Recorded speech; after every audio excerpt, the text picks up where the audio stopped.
बसवणार होतो माझ्या सायकलला गिअर, त्यासाठी मी खूप एक्साइटेड होतो. आता आम्ही चाललो होतो गिअर बसवण्यासाठी. मी सायकल काढली आणि पप्पा गेलेले होते समोर. मग आलो आम्ही गॅरेजवर, सायकलला बाय केला आणि आता चाललो होतो आम्ही नवीन घराकडे आलो. नवीन घराकडे ना फर्निचरचं काम चालू होतं आणि ना आता चाललो होतो आम्ही ना गॅरेजवर, म्हणजे स्कूटीचं काम करायचं होतं आम्हाला, त्यासाठी मग आलो आम्ही गॅरेजवर. आणि नाही त्यानं रिंग घेत होतो आणि तिकडे होती आपली ॲक्टिवा. आणि ना आता आम्ही ना रिंग सुद्धा घेतलेली होती. मग आम्ही चाललो होतो गॅरेजवर ही रिंग फिट करण्यासाठी. मग आलो आम्ही गॅरेजवर आणि गॅरेजवर आहे ना आम्ही ना गाडी ना मधातल्या स्टँडला लावलेली होती. आता जाणार होतो आम्ही शॉपवर आलो.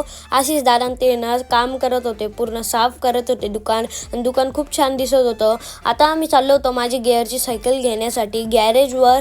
मम्मी मी नंतर आलो आम्ही गॅरेजवर. मस्त गिअर बसवलेले होते सायकलला आणि सायकलचा लुकच लय भारी येत होता आणि गट्टू सुद्धा टाकलेले होते. तर कसा वाटला मिनी व्लॉग कमेंट करून नक्की सांगा. तोपर्यंत बाय.